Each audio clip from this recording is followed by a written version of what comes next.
Village of Cressthome in the county of Somerset sat in a shallow valley between two gentle hills, the kind of place that looked in every season as though it had been arranged rather than grown, with its stone cottages running along a single main road, its market square with the old pump at the center, its church whose bell could be heard on clear mornings as far as the Miller farm at the eastern edge of the parish. In the summer of 1878, the hedgerows along the Cressthome lanes were thick with dog rose and elderflower, the fields beyond them golden with wheat that stood straight and heavy in the July heat, and the whole valley smelled of warm grass and turned earth, and the particular sweetness that belongs only to an English summer at its fullest. It was in this village, in a modest but well-kept house at the end of Church Lane, that a girl named Anna Wren had grown from a child into a young woman of 22. Quiet and composed and carrying within her a grief that most people in Cressthome had stopped noticing, because she had carried it so long and so without complaint that it had simply become part of her, the way a scar becomes part of a face. Anna's mother, Helen Wren, had died of a fever when Anna was 9 years old. The death had been swift and without warning, a woman healthy on a Monday and gone by the following Friday, leaving behind a husband named Edwin Wren, a daughter of 9, and a house that suddenly felt as though all its warmth had been taken out with the body. Edwin Wren was a man of moderate means who kept the village apothecary and was considered by his neighbors to be decent and reliable, the sort of man you trusted with a prescription, but perhaps not with a feeling. He had loved his wife in his way, which was a careful and undemonstrative way, and her death had shaken him in a manner that expressed itself not as grief visible to others, but as a kind of restlessness, a difficulty sitting still in his own life. Anna had understood from a young age that she reminded her father of her mother, and that this reminder was not entirely welcome. She had Helen's dark eyes and Helen's way of tilting her head slightly when she listened to someone speak, and sometimes Edwin would look at his daughter across the supper table with an expression that was not quite pain and not quite love, but something caught uncomfortably between the two. He was not unkind to her. He fed her and clothed her and paid for her schooling at the dame school in the village. And when she grew old enough to help in the apothecary, he taught her the names of the medicines and the proper way to wrap a package, and how to speak to customers who were frightened about their health with a steadiness that reassured them. He did these things adequately. What he did not do was see her, not in the full and present way that a child needs to be seen by the person who is raising her. This continued for 7 years. And then Edwin Wren met a woman named Vera Colston at a market in Taunton. Vera Colston was a widow of 40, sharp-featured, and well-dressed, and possessed of an energy that expressed itself as opinion. She had been married once before to a draper in Taunton, who had left her comfortable enough to be selective and restless enough to be dangerous. She wore colors that announced her arrival before she spoke, and she spoke with the confidence of a woman who had long ago decided that hesitation was a waste of everyone's time. Edwin Wren, who had been hesitating in his own life for 7 years, found her immediately and completely arresting. Within 4 months of their first meeting, he had proposed marriage. Vera had accepted with the promptness of a woman who had already made the calculation. Anna was 16 when her father remarried. She stood in the church at Cressthome in a dress her mother would never see and watched Edwin take Vera's hand and told herself that this was a good thing, that her father deserved companionship, that the house on Church Lane might become warmer with another woman in it. She was 16, and she was still generous enough to believe these things and young enough to hope they might be true. They were not true. Vera Wren, as she became, was not cruel to Anna in any way that could be easily named and confronted. She did not strike her or starve her or forbid her from leaving the house. What she did was more efficient than any of those things. She made Anna invisible. She redecorated the parlor without consulting Anna or acknowledging that Anna had grown up in it. She invited her own 2 adult children, a son named Bernard and a daughter named Louise, to visit frequently and at length, and when they were present, the house rearranged itself around them with a completeness that left Anna occupying its edges. Vera called her stepdaughter polite, and Anna recognized the word for what it was, a word that means present but not belonging. She redirected Edwin's attention the way a river redirects around a stone, smoothly and without apparent effort, until Edwin and Anna spoke mostly about the apothecary and very little else, and even those conversations had Vera's shadow in them. Anna had been 17 when she first understood that her father was not going to choose her. Not dramatically, not in a single moment, but in the 100 small daily choices that a parent makes constantly, the choice of whose comfort to consider first, whose feelings to protect, whose presence to seek out at the end of a long day. Edwin Wren chose Vera in every one of those moments with the consistency of a man who had found his comfort and intended to keep it. Anna watched this happen with the particular sorrow of a child who is old enough to understand what is occurring, but not old enough to have anywhere else to go. She finished her schooling. She helped in the apothecary. She took on additional work as a seamstress for several families in the village, needing the independence of her own small income in the way that people who have been made to feel like guests in their own homes need things that belong entirely to themselves. She read widely, borrowed books from the vicar's wife, a gentle woman named Mrs. Alderton, who had recognized something in Anna from the time she was 10, and had quietly and consistently offered her the kind of regard that Edwin no longer did. She grew into herself in the careful way of people who have had to do the growing largely alone, and the result was a young woman of considerable inner steadiness who appeared calm to the world, because she had learned very early that the world did not make much room for her distress. It was Mrs. Alderton who had introduced Anna to James Hartley, the Duke of Crestheloe, in the autumn of 1877. James Hartley was 33 years old, the second Duke of Crestheloe, a title that had come to him at 26 when his father died and left him the entirety of Crestheloe Park, a vast and handsome estate 2 miles outside the village, along with its farms, its tenants, its debts, and its responsibilities. He was a tall man, broad-shouldered, with fair hair that was always slightly in need of cutting and brown eyes that were direct without being aggressive, the eyes of a man who looked at things as they actually were and had made his peace with that habit. He had a reputation in the county for fairness, a longer one for plainness of speech, and a shorter, but growing one for having turned the Crestheloe estate from something struggling into something sound through 7 years of disciplined management and genuine care for the people who worked his land. He was not a man who went to London for the season or spent his evenings at cards. He was a man who knew every tenant on his estate by name, who kept meticulous accounts, who preferred his own dining room to any other, and who had not yet married because he had not yet met a person whose company he wanted every day. Mrs. Alderton introduced them at a small dinner she gave each October for a handful of the parish's better acquaintances. Anna had come in a dress she had made herself from a piece of deep green wool she had saved 3 months to purchase, simply cut and well fitted, and she had put her dark hair up with the 2 small tortoiseshell combs that had been her mother's. James Hartley had been seated across the table from her and had asked her, early in the meal, what she was currently reading. It was not a question he asked out of politeness, because he did not ask questions out of politeness. He asked it because he wanted to know. Anna had told him, directly and without the performance of modesty, that young women of that era were often taught to give their opinions, and he had responded with his own view, which differed from hers on one point and agreed on 3 others, and the conversation had continued from there and had not really stopped for the rest of the evening. He called on her the following week at the apothecary. Vera had been behind the counter when he walked in, and the expression that crossed her face, a rapid and unguarded calculation, told Anna more about her stepmother than 6 years of living in the same house had done. Edwin came out from the back room and shook the Duke's hand with a warmth and attention that he had not directed at his daughter since she was small. James called again the following week and the week after that. He took Anna walking along the lanes above Crestheloe on Sunday afternoons, the 2 of them talking with the ease of people who have discovered the rare and valuable thing of a mind that fits against their own without forcing. He was honest with her about the estate, its history, and its challenges, in a way that told her he was not performing a version of himself for her benefit. She was honest with him about her life and her father and the years on Church Lane in a way that cost her something, and that she offered anyway because she had decided he was worth the cost. By December, he had asked her to be his wife. By January, she had said yes.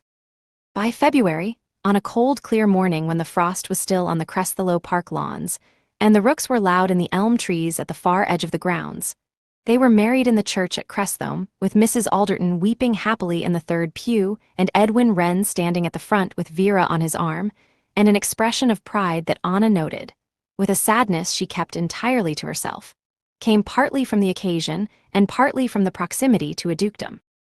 Vera became a regular visitor to Crestholme Park almost immediately. She arrived with Bernard and Louise, and arrived with opinions about the furnishings, and arrived with requests, framed as suggestions, about various matters of the household. She spoke to the housekeeper, a capable and protective woman named Mrs. Cotton, with the authority of someone who has decided that proximity to a duchess is functionally equivalent to being one. She directed Anna's attention, at every visit, toward whatever Edwin needed, whatever Bernard might benefit from, whatever Louise had been hoping for, and away from Anna's own considered judgments about the running of her house and the management of her life. James watched all of this. He watched it the way he watched everything, carefully and without rushing to a conclusion, letting the evidence accumulate until the picture was complete. He did not interfere in Anna's relationship with her family because he understood that this was hers to navigate and that his role was not to manage her life, but to stand fully and honestly within it. But he saw what was happening. He saw the way Anna came back from her father's visits slightly smaller, the way a fire dims when a window is opened somewhere in the house. He saw the way Vera addressed Anna in company, always with the surface of courtesy and always with the substance of dismissal. He saw Edwin watch his wife and his daughter and choose, every time and without visible discomfort, the easier option. The matter that finally brought everything into the light came in the spring of 1880, 2 years into the marriage. Bernard Colston, Vera's son, had accumulated debts in Taunton of a variety and volume that suggested he had spent considerable time and energy in pursuits that did not improve either his finances or his character. He was 27 years old, broad-faced and soft in the way of men who have never been required to work seriously, and he had arrived at the conclusion that his mother's marriage to Edwin Wren and Edwin's connection to the Duke of Crestholme represented the most efficient solution to his financial difficulties. He approached this solution through Edwin, which was the path of least resistance, and Edwin, who had never found it comfortable to say no to Vera, brought the matter to Anna at Sunday dinner with the careful framing of a man who hopes that presentation will do the work that merit cannot. He told Anna that Bernard was in some temporary difficulty, and that a loan from the Crestholme estate accounts would see him right, and that family looked after family, and he said the last part with an emphasis that struck Anna somewhere old and unhealed. Vera sat beside him with her hands folded and her eyes on the tablecloth, in a performance of restraint that Anna recognized immediately as strategy. Louise was there too, nodding at intervals like a woman who has rehearsed her role. Bernard himself was not present, which Anna suspected was also strategy, as his presence would have made the extraction of sympathy considerably more difficult. Anna did not answer at the Sunday table. She said she would speak with James and give them an answer by the week's end. She was composed, and she was warm, and she gave nothing away. That evening, after the family had gone and the house was quiet with just the fire and the two of them, she told James everything her father had said. She told him clearly and completely, and without dressing it in a more flattering light than it deserved. James listened the way he always listened, fully and without interrupting. When she had finished, he was quiet for a moment, and then he asked her one question. He asked her what she wanted, not what she thought was right, not what she felt obligated toward, not what would keep the peace. What she wanted. She looked at the fire for a long time. Then she said that what she wanted was for her father to have asked her how she was before asking her for money. She said it quietly, and she said it only once, and James heard it in its entirety. He made inquiries through his own solicitor, a thorough man named Mr. George Peel, who established within a week that Bernard Colston's debts were the result of gambling and poor association, and were neither temporary nor moderate. Mr. Peel also discovered, in the course of his inquiries, that Bernard had borrowed money in 2 instances from local tradespeople in Crestholme village, using language that implied the Duke of Crestholme was aware of and supportive of the transactions. He was not. The tradespeople had extended credit on the strength of a connection that had been fabricated.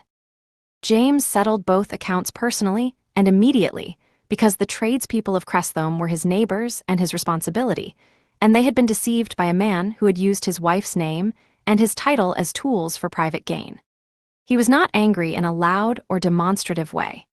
He was angry in the way of a man who has very clear values and has watched them be treated carelessly, a cold and absolute anger that expressed itself as action rather than noise. He and Anna invited the family to Crestholme Park the following Saturday for luncheon.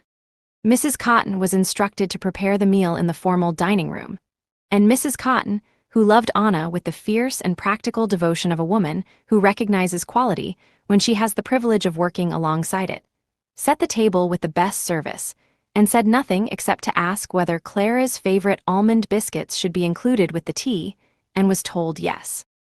Edwin arrived with Vera on his arm and Bernard and Louise behind them, all four of them carrying the particular brightness of people who believe they are coming to receive good news. The dining room received them with its high ceilings and its portraits and its long table dressed in white linen, and it was not a room that encouraged false confidence, though Bernard attempted it anyway, taking his seat with the ease of a man who has not yet understood that he is not a guest but an accused. Mrs. Cotton served cold pheasant, a dish of braised celery, warm rolls, a sharp cheddar, and a pot of strong tea. She poured and withdrew, and the door settled closed, and the room was quiet except for the fire. James sat at the head of the table. Anna sat at his right hand. She had worn her deep burgundy dress with the plain collar, her mother's tortoiseshell combs in her hair, and her bearing was the bearing of a woman who has made a decision about herself that no room or person can undo. She looked entirely like what she was, the Duchess of Crestholme, in her own house, at her own table, with the full authority of both behind her. James laid before the family, in the same direct and unhurried voice he used for everything, what Mr. Peel had found. He named the tradespeople. He described the debts and their origin. He said he had settled the accounts, because the people of Crestholme had done nothing to deserve the consequences of Bernard's choices and would not bear them. He said this last thing without volume, and with a finality that was somehow more complete than shouting would have been. Bernard spoke first, which surprised no one, and the shape of what he said was familiar, the minimizing, the reframing, the appeal to family feeling that people who have none tend to invoke most loudly when they need something.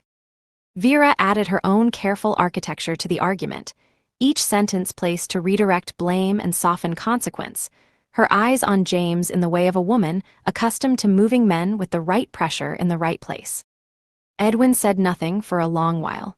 When he did speak, he said only that he hoped a resolution could be found that kept things civil between the families, and Anna heard in that sentence the complete and final proof of everything she had spent her life trying not to know about her father. He was not asking how she was. He was not acknowledging what had been done in her house and under her name. He was asking for his own comfort to be protected and calling it a desire for peace. James said that the resolution had already been found and that it was complete. He said he had nothing further to add on the matter and that he wished the family well in Crestholme. Then he looked at Anna, and his eyes held the same thing they always held when he looked at her, the steady and unambiguous fact of her being fully seen. Anna rose. James rose with her instantly and stood beside her, and the room felt the shift of it, two people standing together with a certainty that had no performance in it at all. Anna looked at her father. She had loved him her entire life without adequate return, and she knew it, and she had forgiven it repeatedly and privately, and she was not angry about that now. She was something sadder than angry and something stronger too. She looked at Edwin Wren, and she saw him clearly, a man who had chosen the easier thing at every juncture and called it living, who had looked at his daughter and seen his dead wife and stepped back from both of them because feeling fully was not something he had ever learned to bear. She saw Vera for exactly the sum of her parts, a woman of practical intelligence and no particular warmth who had identified what she needed and pursued it without cruelty, but also without conscience. She saw Bernard as the thing he was, a man shaped entirely by the absence of consequence. She saw Louise, who had the look of a woman who knew the value of everything she had attached herself to and intended to protect that attachment regardless of the cost to others. She had come from these people, and she had become something they had not made her and could not claim. She said, without elevation, without trembling, with the full and quiet authority of a woman who knows the worth of her own name, "I have spent the greater part of my life being grateful for less than I deserved, and I have called that gratitude because I did not know what else to call it. I know now what it was. It was loyalty without return, and it has been extended past its rightful limit." She paused, and the fire spoke briefly in the grate, and then was still. "You may leave my property now." No tears, no raised voice, no concession to the expressions moving across the faces in front of her. Just a woman standing beside the man who had chosen her, above everything and without hesitation, saying plainly and finally what needed to be said. Bernard pushed back his chair. Vera rose with the composure of a woman recalibrating quickly and moving toward the nearest available dignity. Louise followed. Edwin rose last, and he looked at Anna for a moment, one long moment in which Anna saw the father she had wanted him to be, and the father he had been, and the distance between them, which was not anger any longer but simply geography, the honest distance between two people who had never quite managed to reach each other. Mrs. Cotton appeared in the corridor. The coats were brought. The carriage was called from the stable. In the time between the rising from the table and the rolling away of the wheels on the Cresthelloe gravel, there was very little said that needed to be kept. Anna stood at the morning room window and watched the carriage until the lane curved and the elms took it. James stood beside her. He did not say anything for a while, and she was grateful for that. Then he put his hand over hers, and she turned her hand and held it, and they stood together in the particular quiet of a house that belongs to the people standing in it, entirely and without condition. She wrote to her father twice in the following year. Both letters were honest and civil and shorter than the ones she had written before. He replied once, briefly, and asked whether the matter of Bernard's situation might be revisited in time. She wrote back in a single paragraph and closed that particular question permanently. The tradespeople of Cresthelloe knew the Duke and Duchess of Cresthelloe as the kind of patrons who paid on time, remembered names, and treated a transaction as the beginning of a relationship rather than the end of one. Mrs. Cotton kept the house in the manner of someone who understood she was serving something worth serving. The tenants on the estate prospered moderately and consistently, which is the best kind of prospering. The elm trees at the end of the long drive grew another year taller. The rooks came back each spring to the high branches, and were loud and alive in the mornings. Anna had not been given what she deserved as a child. She had gone and found it as a woman, in a cold church on a February morning with frost on the lawn, and a man at the altar who looked at her like she was the only clear thing in the room. She kept her mother's combs in her hair on the days she needed to remember where her steadiness came from. She kept James's hand on the days she needed to remember where she was going. Some people are not found by love early. They are found by it truly, which is the better thing by far. Now the story rests in your hands, and the question is an honest one. Did Anna wait too long to close that door, or did she close it at exactly the right moment? Did her father's final letter, asking for Bernard's situation to be revisited, confirm everything, or did it break your heart a little too? And what about James, a man who never once made Anna feel that his title was larger than her worth? Have you ever loved someone, a parent, a sibling, anyone at all, past the point where the love was being honored, and had to decide whether loyalty to blood was the same as loyalty to yourself? We want to know what you felt sitting with this story. We want to know what you would have done standing in Anna's shoes. Tell us your thoughts, your feelings, your own version of that room and that table and that final quiet sentence. This story was written for you, and the ending of it belongs to you now.